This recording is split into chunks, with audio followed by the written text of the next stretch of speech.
새해가 다가오면 서로들 새해 인사를 합니다. 새해 복 많이 받으세요. 이렇게 새해 인사한 것을 봐도 사람들이 누구나 다 복을 많이 받기를 바란다 하는 걸 알 수 있습니다. 방금 부른 찬송, 주 음성 외에는 참 기쁨 없도다. 날 사랑하신 주 늘 계시옵소서. 기쁘고 기쁘도다 항상 기쁘도다. 나 주께 왔사오니 어쩌자고요? 복 주시옵소서. 나 주께 왔으니 복 주시옵소서. 주와 함께 계시면 큰 시험이기네. 이렇게 우리가 이 하나님 앞에 복을 구하는 찬송도 부릅니다. 많은 사람들이 복 받기 위해 하나님을 믿고 또 복을 받기 위해 예배에 참석합니다. 맞는 말입니다. 하나님을 믿으면 복을 받고 하나님께 예배하는 자들에게 하나님께서 복을 주십니다. 그런데 그게 항상 그런 것은 아니고요. 하나님을 믿되 잘 믿어야 복이 되고 하나님께 예배하되 잘 예배해야 복이 됩니다. 하나님께로부터 무언가 받기만 원하는 것은 올바른 신앙의 자세가 아닙니다. 하나님께 나와 드리는 이 예배를 신학적으로 설명하자면 크게 둘로 나누는데 하나는 드리는 것이고 다른 하나는 받는 것입니다. 우리는 하나님께 나와서 찬송을 드리고 기도를 드리고 헌금을 드립니다. 그러니까 우리가 흔히 하는 말처럼 예배는 예배 보는 것이 아니고 예배를 드리는 것입니다. 그리고 또 다른 한편은 말씀을 받고 축복을 받습니다. 그런데 이 말라기서를 보니까 하나님께 드리는 것을 잘못 드린 사람들에 대해서 하나님께서 굉장히 진노하셨습니다. 다른 사람들도 아니고 백성들의 믿음의 본이 되어야 할 제사장들부터 그랬습니다. 6절에 보니까 내 이름을 멸시하는 제사장들아 그랬습니다. 아니 제사장이라는 말이 그 뒤에 나오는 것이 참 맞지 않는 말이죠. 근데 하나님께서 말씀하시기를 제사장들이 내 이름을 멸시한다 그러셨습니다. 아들은 그 아버지를, 종은 그 주인을 공경하는데 내가 아버지인데 나를 공경함이 어디 있고 내가 주인인데 나를 두려움이 어디 있느냐. 근데 너희들은 뭐라고 하느냐? 6절 하반절에 우리가 어떻게 주의 이름을 멸시하였나이까 그렇게 말한다. 근데 7절 너희가 더러운 떡을 내 제단에 드리고도 말하기를 우리가 어떻게 주를 더럽게 하였나이까 하는도다. 이는 너희가 여호와의 식탁은 경멸히 여길 것임이라 말하기 때문이라. 근데 이 말씀이 여호와의 식탁은 경멸히 여길 것이라 이 말씀이 딱 와닿지가 않아서 새번역, 공동번역 성경을 이렇게 참고해 보면 새번역에서는 너희는 나 주에게 아무렇게나 상을 차려줘도 된다고 생각한다. 이렇게 번역했고요. 공동번역에서는 속으로는 야훼의 제사 상쯤이야 아무로는 어떠냐? 이렇게 생각한다는 것입니다. 이어집니다. 하나님께서 하신 말씀이 8절에 이어지는데 만군의 여호와가 이르노라 너희가 눈먼 희생제물을 바치는 것이 어찌 악하지 아니하며 저는 것 병든 것을 드리는 것이 어찌 악하지 아니하냐. 이제 그것을 너희 총독에게 드려보라. 그가 너를 기뻐하겠으며 너를 받아주겠느냐. 좀 내려가서 12절에 너희는 말하기를 여호와의 식탁은 더러워졌고 그 위에 있는 과일 곧 먹을 것은 경멸히 여길 것이라. 여기도 마찬가지로 새번역 공동번역에 보니까 주님께 차려드리는 상쯤은 더러워져도 괜찮아 하면서 너희들도 싫어하는 음식을 제물이라고 그 위에 바치니 너희는 지금 내 이름을 더럽히고 있다. 공동번역에서는 주께 차려 올리는 제사상 더러우면 어떠냐? 아무 음식이나 차려드렸으면 됐지 하면서 내 이름을 욕되게 하고 있다. 이렇게 번역했습니다. 하나님께서 하시는 말씀입니다. 그리고 또 13절에 말하기를 일이 얼마나 번거로운가 하며 코웃음치고 훔친 물건과 저는 것, 병든 것을 가져왔다 그러셨습니다. 원래 하나님께서 세우신 기준이 레위기 21장, 22장에 나오는데 레위기 21장 16절 이하에 보니까 하나님께 제물을 드리는 레위의 이 자손 중 아론의 이 자손들에 대한 그 규정이 나와 있습니다. 21장 17절에 보니까 너의 자손 중 대대로 육체에 흠이 있는 자는 그 하나님의 음식을 드리려고 가까이 오지 못할 것이니라. 맹인이나 다리 저는 자나 코가 불완전한 자나 지체가 더한 자나 발 부러진 자나 손 부러진 자나 등 굽은 자나 키 못 자란 자나 눈에 백막이 있는 자나 그러니까 눈에 하얀 꺼풀이 있는 자나 습진이나 버짐이 있는 자나 고안 상한 자나 이런 자들은 하나님 앞에 제물을 드리려고 나오면 안 된다. 흠이 있는 자는 나 여호와께 화제를 드리지 못할 것이다 그랬습니다. 지성물이나 성물을 먹을 수는 있지만 휘장 안에 들어가지 못할 것이고 제단에 가까이 하면 안 된다 그랬습니다. 그들이 그렇게 제단에 가까이 하는 것은 성소를 더럽히는 행위다.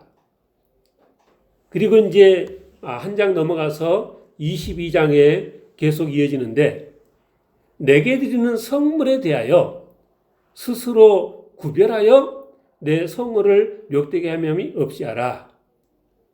그 몸이 부정하면서 이스라엘 자손이 구별해 드리는 성물에 가까이 하는 자는 내 앞에서 끊어질 것이라. 그 자손이 끊겨진다는 것입니다. 어떤 자가 부정한 자냐? 그러니까 아론의 자손이지만 제사장이지만 그러나 그 중에 아론 자손 중 나병 환자, 유출병자는 정결하기 전까지 그 성물을 먹지도 말라. 시체 부정에 접촉된 자나 설정한 자나 무릇 부정하게 하는 벌레에 접촉된 사람도 저녁까지 부정하니까 저녁이 됐을 때 물로 씻고서야 성물을 먹을 수 있다. 시체나 찢겨 죽은 짐승을 먹음으로 자기를 더럽히지 말라. 나는 여호와니라. 그것을 속되게 하면 그로 말미암아 죄를 짓고 그 가운데서 죽을까 한다 그러셨습니다. 일반인은 아예 성물을 먹지도 말라. 제사장의 객도 품꾼도 성물을 못 먹는다.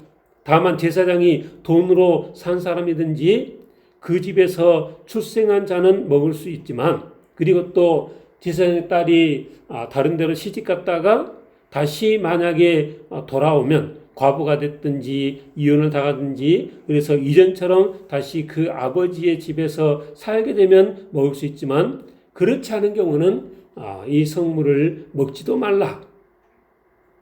만일 부지중의 성물을 먹으면 제사장에게 그 5분의 1을 더해서 이 속죄하고 그렇게 이 주의를 하라. 성물을 먹으면 그 죄로 인해서 형벌을 받을 것이라. 그리고 하나님께 드리는 그 예물 자체는 어찌해야 되느냐? 22장 19절 이하에 소나 양이나 염소에 흠없는 수컷으로 드리고 흠이 있는 것은 무엇이나 너희가 드리지 말라. 아무 흠이 없는 온전한 것으로 할지니 너희는 눈먼 것이나 상한 것이나 지체에 배임을 당한 것이나 종기 있는 것이나 습진 있는 것이나 비루 먹은 것을 여호와께 드리지 말며 또 소나 양의 지체가 더하거나 덜한 거나 한 것은 자원제물로는 쓰겠지만 소원제물로는 드리지 말라. 22장 24절 고환이 상하였거나 치었거나 터졌거나 배임을 당한 것은 여호와께 드리지 말라. 그러니까 하나님께서 이미 오래전에 이렇게 세세하게 모든 이 규정을 말씀하셨고 또 그때는 그게 지켜졌었다. 말라기 2장 5절에 보니까 하나님께서 너희와 세운 나의 언약은 생명과 평강의 언약이라. 내가 이것을 그에게 준 것은 그로 경외하게 하려 함이라. 그가 나를 경외하고 내 이름을 두려워하였으며. 그러니까 처음 그렇게 이 계명을 주었을 때는 그들이 이 말씀을 마음에 새기고 그대로 지켰다는 거죠. 나를 경외하고 내 이름을 두려워했으며 2장 6절 그의 입에는 진리의 법이 있었고 그의 입술에는 불함이 없었으며 그가 화평함과 정직함으로 나와 동행하며 많은 사람을 돌이켜 지악에서 떠나게 했었다는 것입니다. 조금은 사족처럼 생각도 되지만 그래서 이제 도움이 될 것 같아서 이 말락이라는 말 자체에 대해서 말씀을 드리자면 우리가 이제 말라기 하면 구약 성경의 성경책 이름이 창세기, 출애굽기, 레위기, 민수기, 신명기, 사사기. 그러니까 이게 기자로 끝나는 책들이 많잖아요. 근데 그 기자는 뭐냐면 기록할 기자입니다. 근데 이제 말라기 이렇게 끝나니까 창세에 대한 기록, 출애굽에 대한 기록, 레위지파에 대한 기록, 사사에 대한 기록 이런 것을 떠올려서 막연히 말라에 대한 기록 이렇게 그냥 머릿속에 그런 생각이 되어집니다. 근데 말라기는 하나님의 종 선지자의 이름입니다. 히브리어로 말라키라고 발음하는데 하나님의 이 부름을 받은 하나님의 말씀이었던 선지자의 이름이라는 거죠. 그래서 어떤 성경에서는 말라키서 이렇게 뒤에 서를 붙여서 이게 그 창세기, 출애굽기, 레위기처럼 그렇게 혼동되지 않도록 한 이 성경도 있는데 그거는 잘한 것이라 보여집니다. 근데 이 선지자 말라기에게 하나님의 말씀이 언제 임했느냐? 이 말라기서를 보면 제사장들이 성전에서 제사를 드리는데 그렇게 잘못 드렸다는 거죠. 그러니까 그 말은 무슨 말이에요? 성전이 이미 지어졌고 제사가 다시 드려지고 있다. 그런 말입니다. 근데 성전이 막 지어진 때는 우리 아는 것처럼 바벨론 포로에서 돌아와서 에스라 느헤미야의 그 성전 건축 이야기가 그 학계 스가랴서에 쭉 나오는데 성전이 막 지어졌을 때는 하나님의 은혜로 그렇게 포로에서 돌아와서 성전이 지어졌을 때는 그 성전에서 섬기는 그 모습이 이렇게 그냥 타락하고 하나님의 이 마음을 아프게 하고 하는 그런 모습이었겠어요? 아니었겠어요? 아무래도 처음에는 말씀대로 이렇게 하려고 했던 모습이 있었겠다 생각이 되어지는데 그 백성들의 열심히 싣고 제사가 이런 모습이 되었다는 것은 그 성전이 다시 지어지고 상당 기간 세월이 흘렀다 이렇게 보인다는 거죠.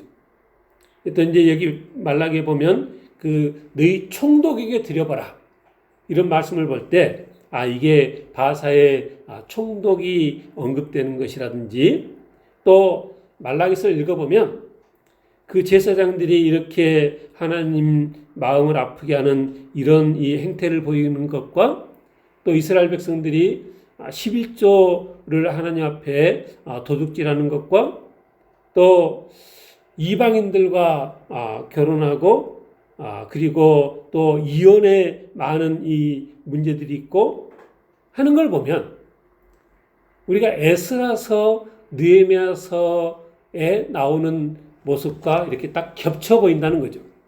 그래서 이게 그 정도 때이구나.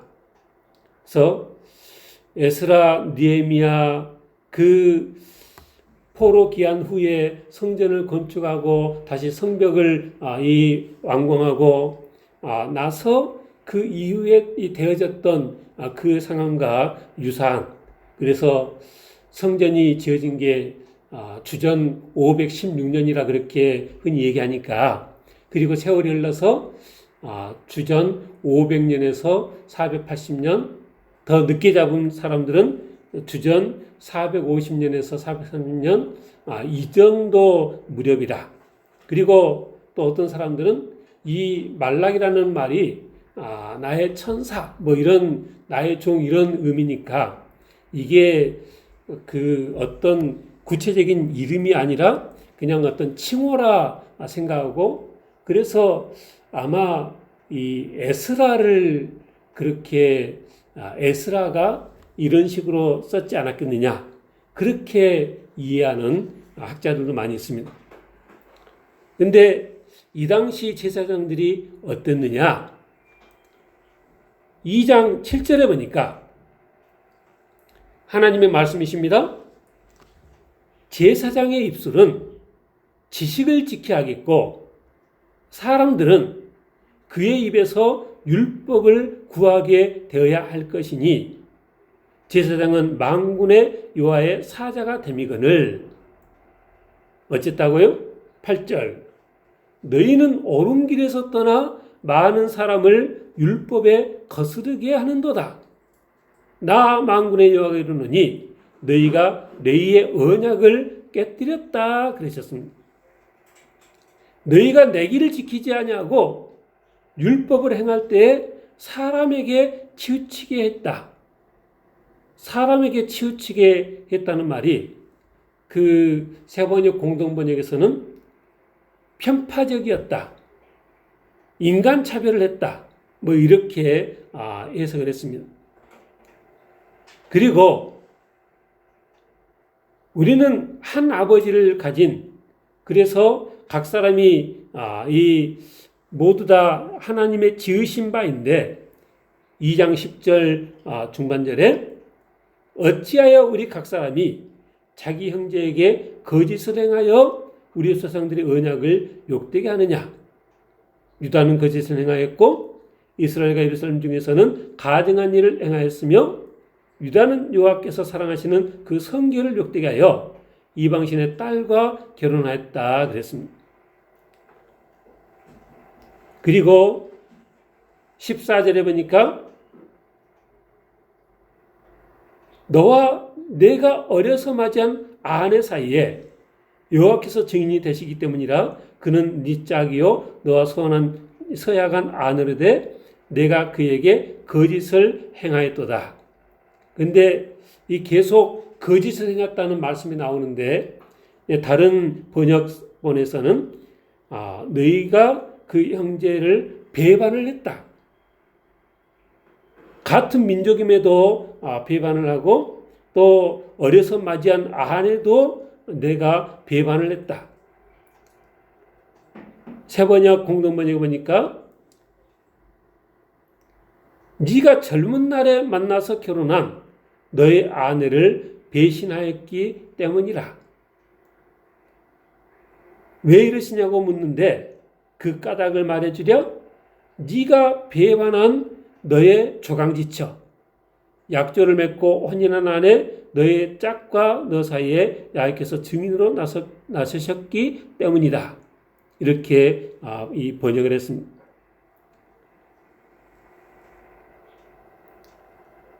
하나님께서 영이 충만하나 2장 15절 오직 하나만 만드셨는데 왜 그러셨느냐.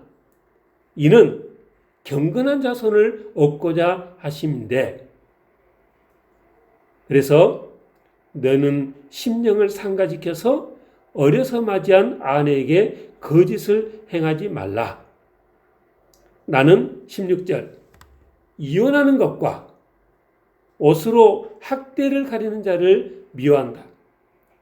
나는 다른 번역에서는 이혼하는 것과 그 아내를 학대하는 것을 미워한다. 이렇게 설명했습니다. 그런데도 너희가 말로 여호와를 괴롭게 하고도 이르기를 17절 우리가 어떻게 여호와를 괴롭혀 드렸나이까 하는도다.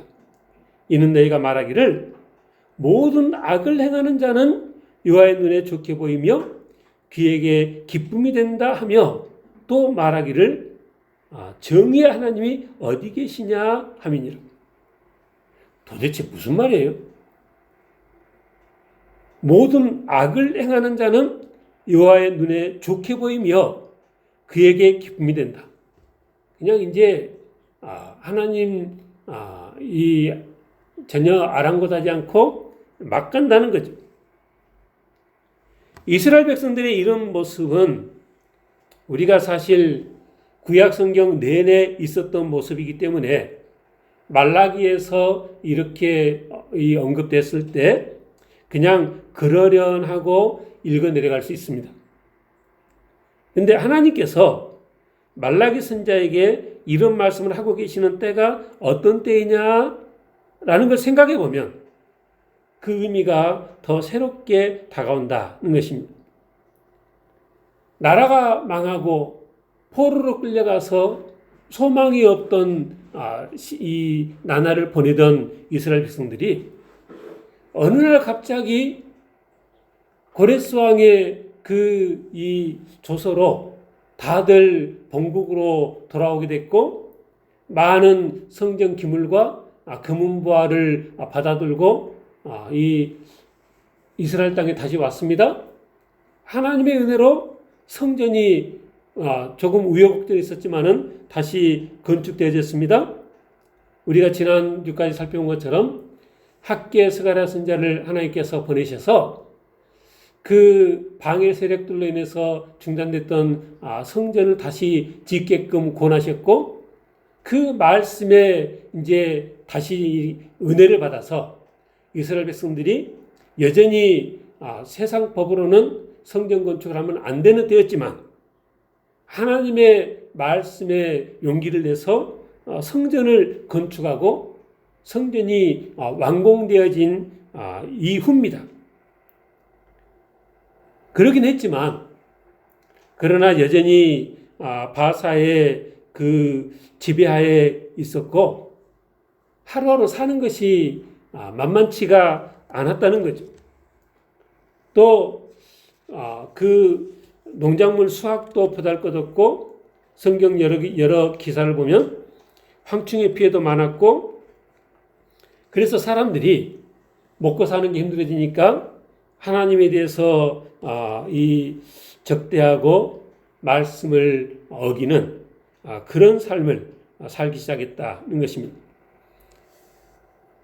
제사장이나 백성 모두 제사, 11조, 제물에 대한 모세의 모든 이 규례를 범하고 그리고 하나님의 그 언약의 말씀에 소망을 갖지 못하고 그냥 흘러가는 대로 이방인들을 맞이해서 같이 결혼하고 또 하나님의 계명과는 상관없이 아니다 싶으면 이혼하고 그런 세상을 살았다는 것입니다. 그래서 하나님께서 1장 9절에 너희는 나 하나님께 은혜를 구하면서 우리를 불쌍히 여기소서 하여 보라. 너희가 이같이 행하였으니 내가 너희 중 하나인들 받겠느냐. 만군의 여호와가 이르노라. 너희가 내 제단 위에 헛되이 불사르지 못하게 하기 위하여 너희 중에 성전문을 닫을 자가 있었으면 좋겠도다. 내가 너희를 기뻐하지 아니하며 너희가 손으로 드린 것을 받지도 아니하리라. 그리고 이제 11절에 만군의 여호와가 이르노라. 해 뜨는 곳에서부터 해 지는 곳까지 이방 민족 중에서 내 이름이 크게 될 것이라. 각처에서 내 이름을 위하여 분향하며 깨끗한 제물을 드리리니 이는 내 이름이 이방 민족 중에서 크게 될 것임이니라. 그러니까 하나님께서 바라시는 것은 깨끗한 제물인데 이스라엘 백성들이 끝내 그렇게 잘못된 길로 가니까 이제 하나님께서 방향을 틀어서 해 뜨는 곳에서 해 지는 곳까지 이방 민족 중에서 그 이름이 크게 될 것이고 그들이 깨끗한 제물을 드리는 때가 올 것이다. 그렇게 말씀하신 것입니다. 3장에 보니까 말씀드린 것처럼 11조와 헌물에 대해서도 하나님께서 말씀하셨습니다. 3장 8절에 사람이 어찌 하나님의 것을 도둑질하겠느냐. 그러나 너희는 나의 것을 도둑질하고도 말하기를 우리가 어떻게 주의 것을 도둑질하였나이까 하는도다. 이는 곧 11조와 봉헌물이라. 너희 곧 온 나라가 나의 것을 도둑질하였으므로 너희가 저주를 받았다. 그랬습니다. 이 11조를 온전한 11조를 드리면 하나님께서 어떤 복을 주시겠다고 하셨습니까? 말라기 3장 10절에 너희의 온전한 11조를 창고에 들여 나의 집에 양식이 있게 하고 그것으로 나를 시험하여 내가 하늘문을 열고 너희에게 복을 쌓을 것이 없도록 붙지 아니하나 보라. 만군의 여호와가 이르노라 내가 너희를 위하여 메뚜기를 금하여 너희 토지 소산을 먹어 없애지 못하게 하며 너희 밭에 포도나무 열매가 기한 전에 떨어지지 않게 하리니. 그래서 3장 12절 너희 땅이 아름다워지므로 모든 이방인들이 너희를 복되다 하리라. 만군의 여호와의 말이니라.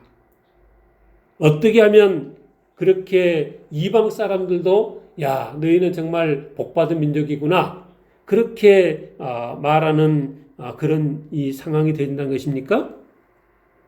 너희가 온전한 11조를 창고에 들여 나의 집에 양식이 있게 하고 그것으로 나를 시험해서 내가 하늘문 열고 복을 쌓을 것이 없도록 붙지 아니하나 한번 봐라 는 것입니다.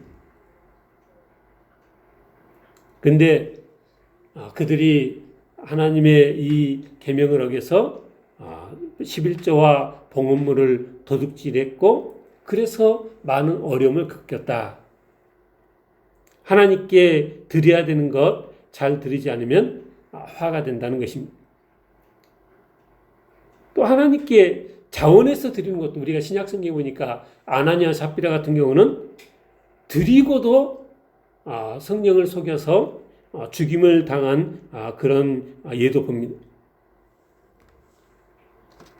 말라기 2장 1절에 너희 제사장들아 이제 너희에게 이같이 명령하노라. 만군의 여호와가 이르노라. 너희가 만일 듣지 아니하며 마음에 두지 아니하여 내 이름을 영화롭게 하지 아니하면 너희에게 저주를 내려 너희의 복을 저주하리라. 내가 이미 저주하였나니 이는 너희가 그것을 마음에 두지 아니하였습니다. 보라 내가 너희 자손을 꾸짖을 것이요 똥 곧 너희 절기의 희생의 똥을 너희 얼굴에 바를 것이라. 너희가 그것과 함께 제하여 버림을 당하리라. 하나님의 그 감정이 묻어나는 이 대목이죠. 너희 절기의 희생이 똥이라는 말이 무슨 말이에요? 절기를 지키려고 그들이 나와서 그 희생 제물을 데리고 나왔는데 그 희생 제물인 소나 양이 이 쌓아놓은 똥을 갖다가 내가 너희 얼굴에 바를 것이라. 지금 그 말씀을 하나님께서 하고 계신 것이죠. 그것과 함께 너희는 제하여 버림을 당할 것이라. 듣지 아니하고 마음에 두지 아니하고 나를 영화롭게 하지 아니하면 내가 너희 복을 저주해서 이렇게 할 것이다. 2장 9절에도 너희가 내 길을 지키지 아니하고 율법을 행할 때 사람에게 치우치가 했으므로 나도 너희로 하여금 모든 백성 앞에서 멸시와 천대를 당하게 했다 그러셨습니다. 하나님께로부터 이런 저주가 아니라 복을 받는 길이 무엇인가? 우리가 하나님께 드리는 것을 잘 드려야 한다. 오늘 말씀의 제목이 잘 드려야 복됩니다. 그랬는데 예배도 잘 드려야 하고요. 헌금도 잘 드려야 합니다. 하나님께서는 신령과 진정으로 드리는 예배를 찾으십니다. 말라기 2장 5절 말씀으로 하자면 하나님을 경외하고 하나님의 이름을 두려워하는 삶을 살아야 합니다. 다가오는 2025년 새해 우리가 하나님께 드리는 예배와 물질이 하나님께서 기뻐 받으실 만한 깨끗한 제물이 되어지고 그래서 쌓을 것이 없도록 넘치는 복을 받아들이는 한 해 되시길 주님으로 축원합니다. 기도하겠습니다.